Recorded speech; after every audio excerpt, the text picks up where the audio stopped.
preço teto projetivo, ou seja, o máximo que eu deveria pagar com base na projeção é de 20. Como é que ele interpreta um pouco aí do tanto preço teto como projetivo, um exemplo aí de Banco do Brasil?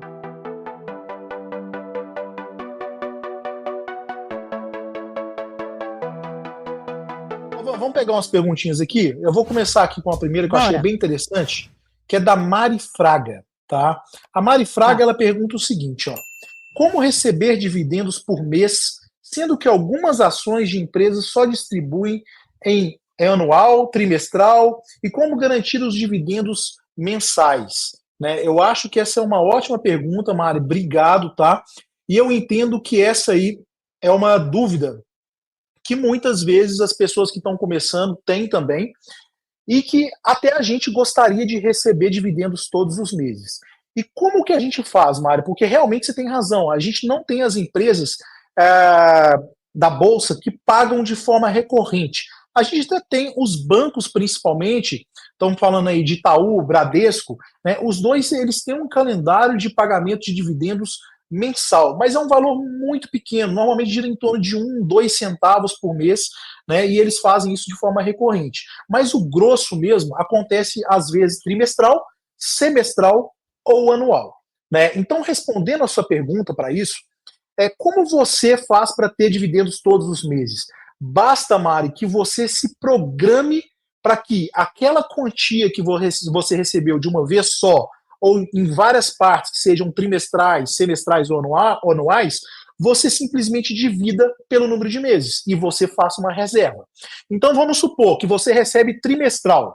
Vamos falar que você recebe trimestralmente 30 mil reais por mês. Né? Então você vai pegar esses 30 mil e você vai dividir por 3, para que cubra suas despesas. Se for 6 meses, a mesma coisa. Então você precisa ter uma organização financeira para que esses dividendos que vão sendo pagos nesses ciclos, você consiga, então, distribuir ao longo das suas despesas do ano. Né? Agora, qual é o ponto aí? Nós aqui do AGF temos tentado muito junto às empresas para que as empresas comecem a ter uma regularidade constante de pagamento de dividendos e previsibilidade.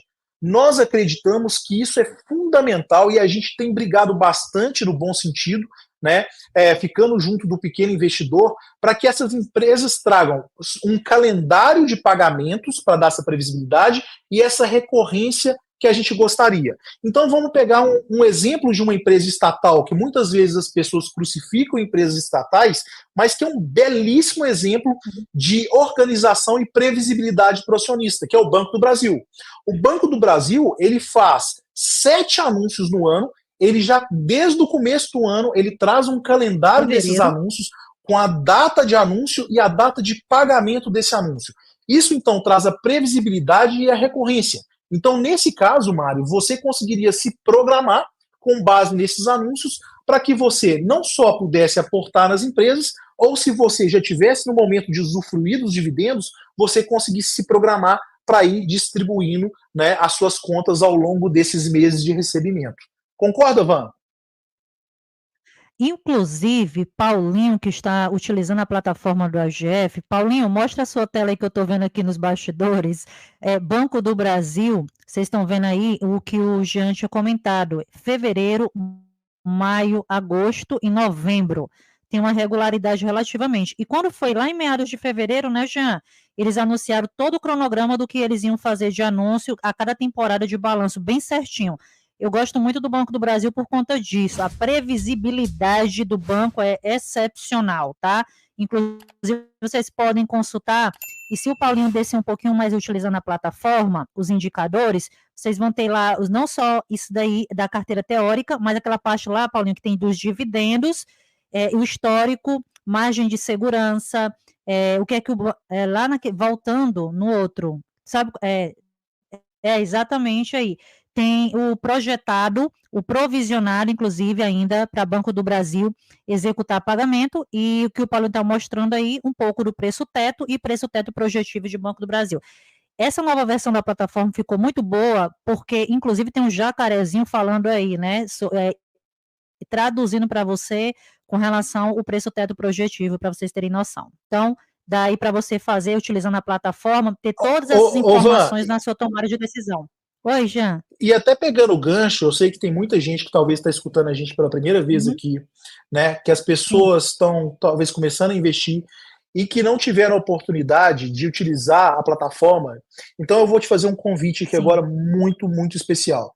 Entre aí na Apple tá. Store ou na Google Play, né? Procure lá o AGF, o app do AGF, baixa hoje esse app do AGF, tá? Você vai começar a usar de cara e a gente vai te mandar uma oferta especialíssima para que finalmente você comece a dar o seu primeiro passo, tá? A gente vai te mandar uma oferta super especial de preço para que você consiga começar a realizar os seus aportes de forma tranquila e utilizar a plataforma do AGF para que ele consiga te dar todo o norte para você montar essa carteira, receber esses dividendos de forma constante e depois atingir a sua independência financeira. Então, baixa hoje, tá? E a gente vai te mandar um push, tá? Você vai receber um push notification no app com uma oferta super especial para você começar a dar o primeiro passo, tá? Puxa uma outra perguntinha aí, Ivan. Ah, eu olhei uma do Bruno que eu achei bem pertinente sobre a Auren Energia. O que é que acontece? Eu tenho certeza que a minha opinião é um pouco diferente, talvez, da do Jean, não sei. Mas nas teleconferências de resultado, nas temporadas, e inclusive como a Auren fez a aquisição de GS Brasil, eu, Vanessa, não tenho focado em comprar ou aumentar a quantidade de ações em Auren Energia, apesar de ser uma excelente empresa que fez uma importante aquisição e por aí vai. Por quê? A política de dividendos da Áurea ainda não é algo bem definido e muito possivelmente deve alguma previsão em 2025 para o segundo semestre do ano. Por conta disso, olhando mais para uma meta de quantidade de ações e dentro daquela métrica de 6% pagando no ano, eu tenho focado em outras empresas. Então, no caso de AS Brasil, vendi a ação e comprei outra mais pagadora dentro dessa métrica, por exemplo, um Banco do Brasil e não tenham focado por enquanto em Auren por esse sentido, né? Mais por esse detalhe, mas que é uma excelente empresa. E você, já? Não, Van, eu sou um cara que não acompanha o Auren, tá? Então eu não tenho nem como contribuir com essa pergunta aí. Eu vou puxar uma outra aqui, Van, Tá. da Brisa, tá?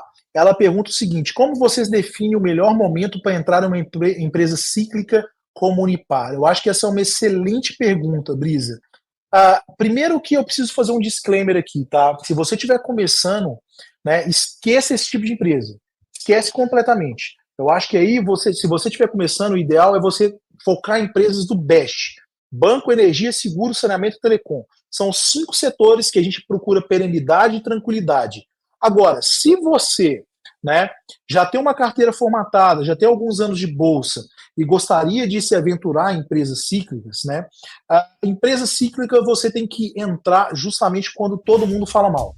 Quando todo mundo fala que o mundo está acabando. Porque, como você mesmo falou, Brisa, elas são cíclicas, né?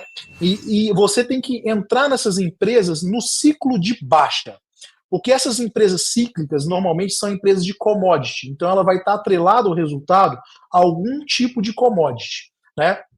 Então vamos pegar, por exemplo, a Vale, a Unipar. A Vale, por exemplo, a gente está falando do minério. Então, quando o minério ou a China está desacelerando e está todo mundo falando mal, que vai dar errado, né, a cotação normalmente está pressionada. E esse é o momento para a gente comprar, porque, a gente consegue comprar um maior número de ações com o valor de aposta que a gente tinha pré-determinado. E segundo, a gente consegue comprar um dividendo barato, né? Porque o dividendo ele vai ser pago em função do número de ações e do histórico normalmente ou do projetivo que a empresa tem para o ano. E aí quando a gente pega o valor da cotação e divide pela projeção de dividendos, aí a gente vai ter que ter só uma coisa: paciência e disciplina para as coisas voltarem, porque talvez os resultados sejam pressionados pelo ciclo de baixa, mas uma vez que você teve estômago suficiente e paciência e disciplina para aguentar, aí você vai surfar a onda quando a empresa voltar para um ciclo positivo e vai pagar dividendos aí muito volumosos, né? Agora, qual é o ponto de atenção? São momentos que muitos não vão aguentar, porque a empresa pode cair muito, né? A pessoa não conseguir ver cair 20, 30% na carteira e vai acabar vendendo e depois a empresa vai subir e você vai sair do jogo e não vai continuar. Então, por isso que é fundamental que você tenha um tempo de experiência na bolsa para conseguir suportar esses solavancos de empresa cíclica e para depois surfar nos períodos adequados para receber esses dividendos. Outro ponto de atenção, uma empresa cíclica, ela pode ficar algum tempo sem pagar dividendo, né? Porque se ela começar a ter um prejuízo, você então vai ter que ficar posicionado um bom tempo sem receber dividendo. Hoje, mas mentira, que empresa cíclica que já aconteceu isso, ficou um bom tempo sem pagar dividendos. Petrobras. Petrobras ficou 4 anos sem pagar dividendo. Muita gente fala hoje das belezas da Petrobras, quanto que está pagando dividendo, mas está esquecendo do histórico, né? E a gente tem que olhar sempre o histórico, e muitas pessoas ficaram aí feridas durante 4 anos sem receber dividendo. E aí a pergunta que você tem que fazer para você, Brisa, é o seguinte: você conseguiria ficar numa empresa dessa 4 anos sem receber R$1 de dividendos? Provavelmente a maioria aqui não conseguiria ficar, né? E aí existe o custo de oportunidade que você perdeu, aonde poderia ter investido numa empresa do setor best, né, que estaria pagando dividendos para você durante todo esse período e você reinvestindo e atingindo mais rápido a sua liberdade financeira. Então, assim, é um trade-off, né? É um jogo que você vai ter que ver o que você vai abrir mão para ganhar do outro lado, né? Por isso que a gente evita de recomendar empresa cíclica. Diga lá, Van. Jean, tem uma coisa aqui que eu acho bacana você comentar, são 2 pontos que são 2 perguntas, um do Rodrigo, que inclusive lá na plataforma tem sobre margem de segurança, que é bem bacana, e outro que o pessoal também pergunta aqui sobre preço-teto projetivo, que aí como mais ou menos interpretar. Aí eu acho legal o Paulinho pegar um Banco do Brasil, um exemplo, e aí até o Jean dá uma explicada, ele é a melhor pessoa, né, sobre como é que ele interpreta um pouco aí do tanto preço-teto como projetivo. Um exemplo aí de Banco do Brasil, que o preço-teto, por exemplo, né, está R$ 22,99 e a cotação está R$ 28,30. Porém, o preço-teto médio, perdão, e o preço-teto projetivo está R$ 45,58. Como é que você faz, Jean? Eva, eu acho que é importante a gente definir para o pessoal aqui os 2 conceitos, primeiramente, né? A gente tem aqui o preço teto médio calculado, que nada mais é do que uma média aritmética do histórico dos últimos 6 anos da empresa, tá? Desculpa. Então você faz uma média e você vai ter, né, essa média de pagamento de dividendos nos últimos 6 anos dividido pelo 6% e vai dar o preço teto médio. Por que o preço teto médio ele é importante, né? Porque ele traz uma segurança histórica, né? E a gente costuma falar que o que aconteceu no passado é provável que se repita no futuro. Então, para quem está começando, né, para quem quer ser mais conservador, né, a gente recomenda muito o preço teto médio, né? Porque ele vai te dar essa segurança histórica da empresa. Agora, quando a gente está falando de preço teto projetivo, é a projeção com base na média do consenso dos analistas. Então, a gente tem um pool de analistas, sei lá, 10 analistas de várias corretoras, de vários bancos, que projetam um valor de dividendo X para aquela empresa, no caso o Banco do Brasil, para esse ano de 2024. E com base nisso, a gente pega essa média e gera, né, essa projeção de dividendos para o ano. O dividendo projetivo, ele pode ser bom, mas ele pode te enganar também. Porque a projeção ela pode se confirmar ou não. E mais importante do que se confirmar em um ano é você estar seguro que essa projeção vai continuar nos próximos anos. Ou seja, a perenidade que a gente gostaria para os próximos anos. Então, quando a gente tem o projetivo ali, a gente tem dentro da plataforma, igual você está vendo, 2025. A gente traz não só o projetivo para 2024, mas para o próximo ano. Justamente para que o investidor consiga ter uma previsibilidade se aquele projetivo para esse ano ele está se repetindo ou aumentando para o próximo ano, mostrando uma tendência. Se essa tendência para os próximos anos do projetivo é confirmada, então é muito provável que o projetivo seja também seguro e eu possa tomar uma decisão de compra baseada no projetivo. A gente tem casos onde a média ela é muito lenta para ter uma alteração impactante nos dividendos. Por exemplo, a Klabin é uma empresa que, se você pegar o dividendo médio dela, né, ele vai dar um preço teto super baixo. Né? Por quê? Porque a empresa hoje não reflete nem de perto o que a empresa está entregando depois dos projetos que entraram em execução. Então você pega ali o Paulinho, está mostrando lá, o preço teto dela médio seria R$12,99. Por quê? Porque ela pega a média dos últimos 6 anos e os resultados dela dos últimos 6 anos não reflete todos os projetos que entraram aí em operação depois dos investimentos de bilhões de reais da empresa. Agora, nesse caso, então, Jean, faz mais sentido o quê? Faz mais sentido utilizar o projetivo. Por quê? Porque o projetivo ele já está pegando ali a projeção dos analistas com base nos resultados da empresa. E aí você vê que a empresa, nesse momento, está muito próxima, né, da cotação. Então mostra ali que o preço teto projetivo, ou seja, o máximo que eu deveria pagar com base na projeção, é de 21,22. Só que eu estou mostrando aqui que a cotação está 21,65. Ou seja, eu não deveria pagar porque está abaixo dos 6% mesmo no projetivo. Mas o que é interessante dessa tela é você ver a diferença entre esses dois métodos, né, de tomada de decisão, e vai muito com o que a gente gosta de ensinar no nosso curso, que é você ter uma tomada de decisão independente, que a gente gosta de que você aprenda a pensar, né, que você toma suas decisões por conta própria. Então, o médio projetivo ele vai ser utilizado de acordo com o caso mais pertinente e até mesmo em seu momento como investidor. Né, Van? Algum complemento aí? Não. Sensacional. Só vou fazer, aproveitando a audiência que está agora 1.100 pessoas, e você falou, seu danado, de Klabin. E a gente vai ter um evento, não vai ter não, em outubro? Fala, Ivan. Né? Inclusive, aproveitando, Paulinho, tem aí, eu acho que é o banner do evento, ou algo nesse sentido, que está aqui para vocês, ó, dia 30 de outubro, que inclusive o Paulinho vai mostrar aí. Vai ser sensacional, vai ser de 8 horas. Deixa eu explicar um pouquinho do evento, Van. Eu acho que é importante a gente trazer um contexto para o pessoal aqui. Ao longo dos anos, né, o pessoal sempre pediu para a gente fazer um evento presencial. A gente ia fazer um evento presencial, veio a pandemia, a gente acabou cancelando. Mas tem males que vêm para o bem. Nos últimos anos, a gente vem se organizando e planejando para trazer um evento para vocês diferente de tudo que existe no país. Né?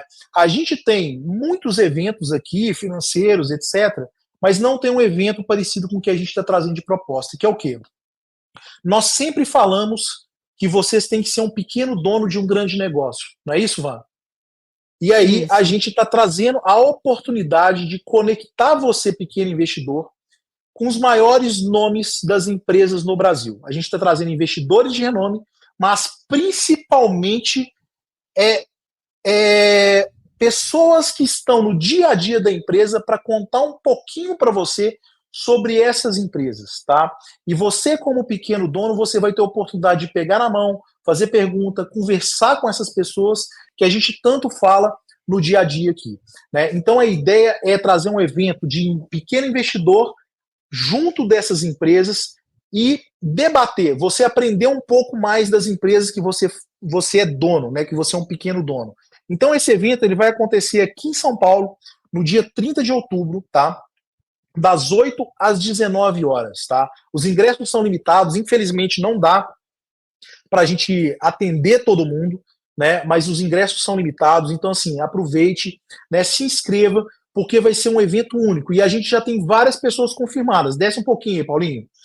Uma coisa que a gente sempre fala aqui, uma pessoa que a gente sempre fala de livros como referência de comportamento no mercado, a gente sempre falou muito do Morgan Housel, principalmente eu e o Fábio. A gente já trouxe esse livro, a gente já recomendou os 2 livros dele, e a gente fez um esforço tremendo para trazer o Morgan Housel para palestrar aqui, fisicamente, não é online, ele vai estar presencialmente no evento, tá? Onde ele vai falar sobre psicologia financeira, que é um tema que a gente acha que assim, é 80% do seu sucesso no mercado. A Van está mostrando o livro dele ali, ó, Psicologia Financeira.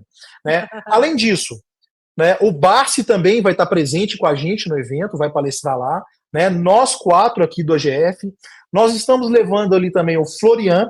Né? O Florian é um dos principais gestores que a gente tem no país aqui, assim como o César Paiva, que é os dois são um velho investor de carteirinha, né? Exato. Então são pessoas que podem trazer insights, colaboram muito com a nossa visão estratégica, então vai ser bem legal o bate-papo com eles. A gente tem ali também o Felipe Paiva da B3, né? Que ele é o responsável por pessoa física na bolsa, então muita questão da governança, entender como é que funciona no dia a dia isso, vai ser bem legal. E a gente anunciou mais um nome hoje, que eu acho que é uma surpresa para muitos aí, que é um nome de muito peso, que conecta bastante com o que a gente fala, que é o Cristiano Teixeira, que é o CEO da Klabin. Né? Então, a gente tem uma pessoa de uma empresa que a gente fala constantemente, né, nos dando a oportunidade e a felicidade de estar presente no evento, né, e você, como pequeno investidor, assim, fazer perguntas, conectar, né, não só com ele, mas com várias outras pessoas que seguem a mesma filosofia e têm o mesmo objetivo em comum. E esse não são os únicos, a gente vai anunciar daqui a pouco mais pessoas, e eu garanto que vocês vão ficar surpresos com os outros que vão estar chegando aqui também, dentro da nossa grade. Então, assim, não perca essa oportunidade, tá? Dia 30 de outubro aqui em São Paulo, o dia inteiro o evento, e vai ser uma satisfação muito grande também, né, Van? Eu acho. Você vai vir, né, Van? Ai, eu tô convidadíssima. Vou ir. Tá Vou. convidadíssima. Tá Olha, convidadíssima. vai ter Klabin aí, o César Paiva, que é excepcional, o Bassi, que é uma própria MBA. Quando o Bassi vai, senhores, ele adora, inclusive os outros eventos que teve lá no Teatro Gazeta, né? Sempre tem insights, pessoal, maravilhosos. E eu que li o livro Psicologia Financeira, todo rabiscado aqui comigo também, e tá, inclusive, na MBA, tá? Daqui do Bassi, que também é excepcional. Então, assim, tá imperdível, imperdível. Van, e assim, por último, vai ser um prazer para a gente conhecer muitos de vocês que a gente conhece online, e a gente sempre gosta bastante do contato, bater um papo, abraçar, tirar foto, conversar sobre o mercado, e vai ser um imenso prazer para a gente. Então vai ser uma satisfação imensa ter vocês com a gente lá, e a gente se encontra no dia 30 de outubro. E para quem está lembrando, para quem está a primeira vez aqui, baixa o app, né, na Apple Store, na Google Play, que a gente vai mandar um push super especial para você hoje, com uma condição única para você dar o primeiro passo no investimento utilizando nossa plataforma do GF, e você ser finalmente aí, você fazer parte da nossa família GF. Agora a gente vai para o pregão fechado, tá? O link do pregão fechado tá lá na aba educacional, tá? E a gente vai bater um papinho mais aprofundado. Mostra aí, Paulinho, se tiver jeito. Aonde está o link? Dentro de educacional, você tem ali embaixo, pode descer, as lives, e aí tem o link da live fechada comigo e com a Van, que a gente vai fazer agora, e entrar no detalhe em alguns pontos do mercado e sobre o que a gente está fazendo. Então, se você entrar no app agora, você já consegue se cadastrar rapidinho e já assistir essa live lá com a gente. Não é isso, Van? Isso. Então vamos lá. Obrigada, viu, pessoal? Um beijão Vamos para lá. todo Beijo, Van. mundo. Obrigado, gente. Grande abraço.